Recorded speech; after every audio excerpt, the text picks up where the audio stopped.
It all started at this wild party in downtown Chicago. You know the type: loud music, cheap beer, and a bunch of people crammed into a tiny apartment. My name's Emily, by the way. I was there with my best friend, Sarah, who insisted we go because she was trying to get over her ex. I wasn't really in the mood, but I figured, why not? Life had been pretty boring lately. The night was a blur. I remember laughing, dancing, and maybe one too many shots of tequila. That's when I saw him.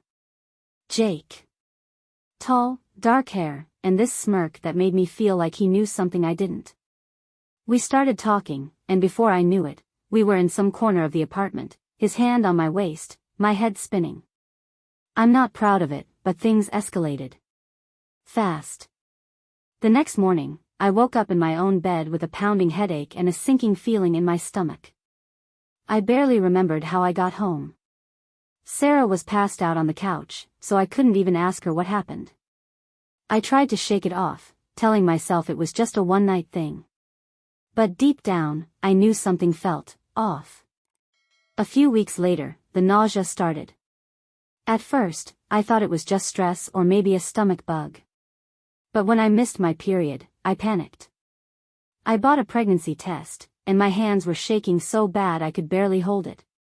When those 2 pink lines showed up, my heart dropped. I was pregnant. And the father? Some guy named Jake whose last name I didn't even know. I didn't know what to do. I couldn't tell my parents, they were super religious and would have disowned me on the spot. My older brother, Mike, was my only hope. He'd always been the cool, understanding one in the family. So, I called him and asked him to meet me at a coffee shop. When I told him, his face went pale. "Emily, what the hell were you thinking?" he said, his voice low but sharp. I tried to explain, but he cut me off. "Do you even know this guy? What if he's some psycho?" I didn't have answers. All I knew was that I was scared and alone. Mike eventually calmed down and promised to help me figure things out. But when I told Sarah, her reaction was worse. She straight up ghosted me. No calls, no texts, nothing. It was like I had the plague or something. I guess she didn't want to be associated with the girl who got knocked up at a party. The hardest part was telling my parents. I waited until dinner, when we were all sitting around the table. My mom was talking about church, and my dad was grumbling about work. I took a deep breath and just blurted it out. "I'm pregnant." The silence was deafening. My mom dropped her fork, and my dad's face turned red. "What did you just say?" he growled. I repeated myself, my voice trembling. My mom started crying, and my dad stood up, his chair scraping against the floor. "Get out," he said, his voice cold. "You're not welcome here anymore." I moved in with Mike temporarily, but I knew I couldn't stay there forever. I needed to find Jake. Maybe he'd help, maybe he wouldn't, but I had to try. The problem was, I didn't know anything about him. All I had was a first name and a vague memory of what he looked like. I started by going back to the apartment where the party was held. The guy who lived there, Chris, was hesitant to talk to me at first, but when I explained the situation, he softened. "Yeah, I remember Jake," he said. "He's friends with my roommate, Tyler. I think he works at some mechanic shop on the south side." It wasn't much, but it was a start. I spent the next few days driving around the south side, stopping at every mechanic shop I could find. Finally, at this rundown place called Joe's Auto Repair, I saw him. Jake. He was under a car, his hands covered in grease, but it was definitely him. I waited until he came out for a smoke break. When he saw me, his eyes widened. "Emily, right?" he said, his voice cautious. I nodded, my heart racing. "We need to talk." Jake listened as I explained everything. When I told him I was pregnant, he froze. "Are you sure it's mine?" he asked, his voice tight. I nodded, tears streaming down my face. He ran a hand through his hair, looking like he was about to pass out. "Look, Emily, he said after a long pause. I'm not ready to be a dad. I can't even take care of myself, let alone a kid. My heart sank, but I wasn't surprised. Still, I begged him to at least help me financially. He agreed, but I could tell he was just saying what I wanted to hear. In the end, I decided to keep the baby.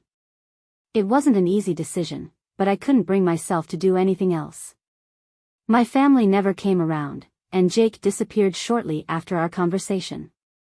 But I had Mike, and that was enough. It's been 2 years now, and my daughter, Lily, is the light of my life. It's hard being a single mom, but I wouldn't trade her for anything. Sometimes, I think about that night at the party and how one decision changed everything. But then I look at Lily, and I know I made the right choice. Life's messy, but it's also beautiful. And sometimes, the hardest moments lead to the greatest blessings. Life as a single mom was anything but easy. Between working part-time at a diner and taking care of Lily, I was constantly exhausted. Mike helped as much as he could, but he had his own life to manage. Still, I was grateful for his support. Without him, I don't know how I would have made it through those first few months. Lily was a handful, but she was also the sweetest baby. Her laugh could light up a room, and her big, curious eyes reminded me so much of, well, Jake.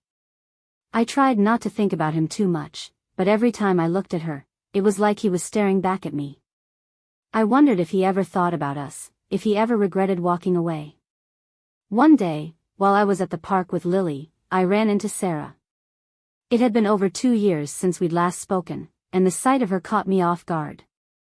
She looked the same blonde hair, same perfect smile, but there was something different about her. She seemed softer, somehow. "Emily," she said, her voice hesitant. I nodded, unsure of what to say. I heard about what happened. I'm so sorry I wasn't there for you." Her apology took me by surprise. Part of me wanted to yell at her, to ask why she'd abandoned me when I needed her most. But the other part of me was just relieved to see her again. We ended up talking for hours, catching up on everything that had happened since that night at the party. Sarah apologized over and over, and by the end of the conversation, I forgave her. It wasn't easy, but I realized that holding on to anger wasn't going to help anyone. Besides, I needed all the support I could get.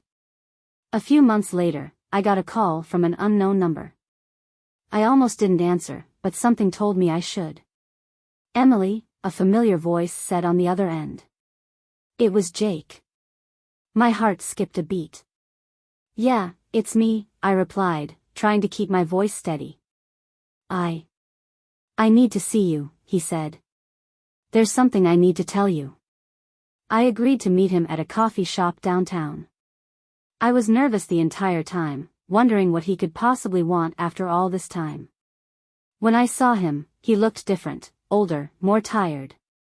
There were dark circles under his eyes, and his hands were shaking as he sipped his coffee. "I'm sorry," he said as soon as I sat down. "I'm so sorry for everything." I was scared, and I didn't know what to do, so I ran. "But I can't stop thinking about you and Lily. I want to be in her life, if you'll let me." I didn't know what to say. Part of me wanted to tell him to go to hell, that he didn't deserve a second chance. But the other part of me knew that Lily deserved to know her father. "It's not going to be easy," I said finally. "You can't just waltz in and out of her life whenever you feel like it. If you're going to be a part of this, you need to be all in." He nodded, his eyes filled with determination. "I understand. I'll do whatever it takes." Jake started coming around more often after that. At first, it was awkward. Lily didn't know who he was, and I could tell he didn't know how to act around her. But over time, they started to bond. He'd take her to the park, read her bedtime stories, and even helped me out with some of the bills. It wasn't perfect, but it was a start. I could see how much he was trying, and it made me hopeful for the future.